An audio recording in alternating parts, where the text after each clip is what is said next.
আসসালামু আলাইকুম ওয়া রাহমাতুল্লাহি ওয়া বারাকাতুহু। তো 78 নিবন্ধনে ভাইভার মানে ভাইভার 5 নাম্বারটা কত হলে পাস হবে আমরা আজকে সেটা আলোচনা করব। তো আমাদের এনটিআরসি এর প্রিলিমিনারি পরীক্ষা যে আমাদের প্রি পরীক্ষা হয় সেই প্রি পরীক্ষায় কিন্তু আমাদের 40% পাস। তারপরে কেউ যদি কাল এমসিকিউ 40টা গাইড করে তাহলে সে কি করবে পাস করবে। এখন রিটার্নটা আসলো রিটার্নটা কিন্তু ওরা লেখি রাখে যে 40% কি পাস, কিন্তু আসলে 40% কিন্তু রিটার্নটা পাস করা যায়।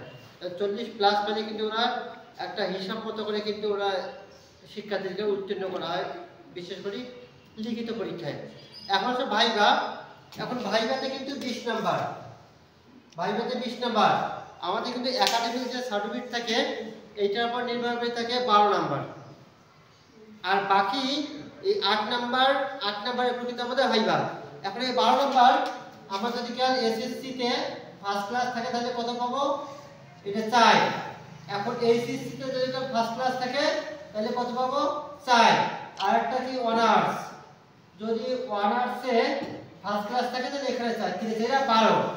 এখন আমরা যেখানে একটা কাউন্ট করতে 20, যদি কাউন্ট যেহেতু 20 নাম্বার যেখানে 40% আমরা কাউন্ট করে নেই, তাহলে দেখো এখানে 100 এর মধ্যে আমাদের কত হবে 40, তাহলে 1 এর মধ্যে 40 ভাগ কত হবে 100, তাহলে কত 20, তাহলে 20 এর মধ্যে কত 40 গুণন 20 বাই 100। এখন যদি আমরা এখানে কাটাকাটি করি তাহলে কত 8। তাই এখন যদি কাল 40% এ ভাইভাতে পাস হয় তাহলে কিন্তু 8 পাইলে পাস, 8 পাইলে কিন্তু পাস। কেন যদি কাল 40%, কিন্তু এনটিআরসি কিন্তু বলেছে যে 40% এ রিটার্ন পিডি এবং ভাইভা 40% এ পাস, কিন্তু এখানে তো অলরেডি 8 এ পাস, কিন্তু ফেল কেন করে?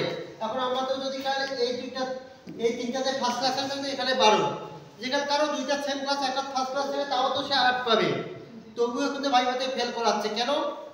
তারপর 8 পাইলে তো পাস ওদের অনুযায়ী, কিন্তু আসলে এরা টিকায় কি হবে সেটা ওরাই ভালো জানে। এই টিকাটা কিন্তু ওরা নির্দিষ্টভাবে বলে নাই যে আসলে এত পাইলে পাস হবে ভাইভাই। এখন আসো যদি আমরা এই 3 এর 12 বাদ দেই, আমরা যদি এই 3 এর 12 বাদ দেই তাহলে আর কত থাকে 8।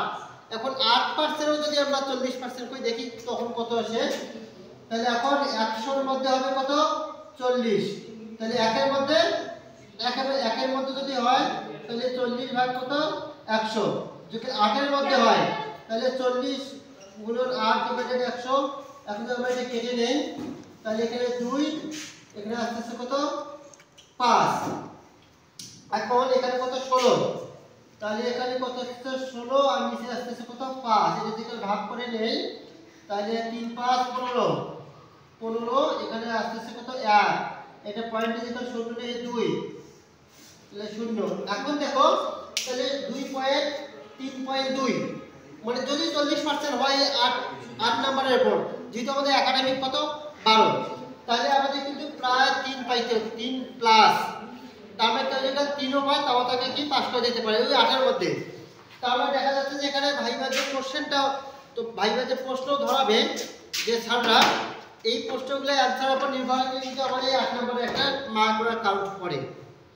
আসলে এইভাবে যদি আমরা কাউন্ট করি ওরা যে বলে যে 40% পাস, তাহলে কিন্তু আমাদের এই 8 নম্বরের উপর নির্ভর করে কিন্তু 3.2। আর যদি 20 নম্বরের পর 40% হয় তাহলে কিন্তু 8 পাইতে হবে তাহলে পাস। এখন 8 পাইলে যেহেতু পাস, আমরা কিন্তু অলরেডি একাডেমিতে আমরা কিন্তু অলরেডি 8 প্লাস প্রত্যেকটা প্রার্থী কিন্তু 8 প্লাস পায়। যেহেতু এখানে ফার্স্ট ক্লাস তো অবশ্যই থাকবে, সেকেন্ড ক্লাস থাকলেও তো 3 3 9, যেখানে 3টাতে সেকেন্ড ক্লাস থাকে যে এসএসসি এবং অনার্স বা ডিগ্রি, তাতেও কিন্তু তারা 9 পাবেই, 3 3 9, তারা কিন্তু 8 প্লাস হয়ে যায়। আমাদের ওই 40% কিন্তু সাধারণত ভাইভাই কাউন্ট হয় না যে 40% পাস। এরা দেখা যাচ্ছে যে যারা একেবারে রিটার্নটা ভালো করে কিন্তু দেখা যাচ্ছে ভাইভাতে কোনো কারণে খারাপ করতেছে, তাদেরকে কিন্তু পরবর্তীতে চূড়ান্ত রেজাল্টের সময় কিন্তু তারা এটা কি পাস করে দেওয়ার চিন্তা ভাবনা করে। তো আসলে আমাদের ভাইভাতে কত পেলে পাস সেটা নির্ধারিতভাবে বলা যাচ্ছে না। কেউ 14 টোটাল সবগুলো মিলে কেউ 14 পেলে কিন্তু পাস হয়, আবার দেখা যাচ্ছে কেউ 15 পায়, 16 পায়, 17 18 19 20 পর্যন্ত কিন্তু অনেকে পায়। তাহলে আমরা আশা করব যে যাতে কিছু অ্যানসার দিতে পারি। ভাইভা যদি কেউ 2টা 3টা উত্তর দিতে পারে, 7-8টা প্রশ্ন করলে 2টা 3টা উত্তর দিতে পারে। ভাইভা বোর্ডে সে পাস করতে পারবে, ফেল করাবে না। তো এই হচ্ছে আমাদের ভাইভা বোর্ডের আজকে কত পেলে পাস সেটা একটু আমরা আলোচনা করলাম। তো সাধারণত 14 মোট যদি কাল 14 পাওয়া যায়, যে এই 8-এর মধ্যে থেকে সে 2ও পায়, একাডেমিক বাদে 8-এর মধ্যে 2 পেলে কিন্তু সে পাস করবে। ভাইভা মানে প্রশ্ন উত্তরে 2 পেলে পাস, আর একাডেমিক তো পাবেই সে। তাহলে এই হচ্ছে আমাদের ভাইভাতে কত পেলে পাস হবে।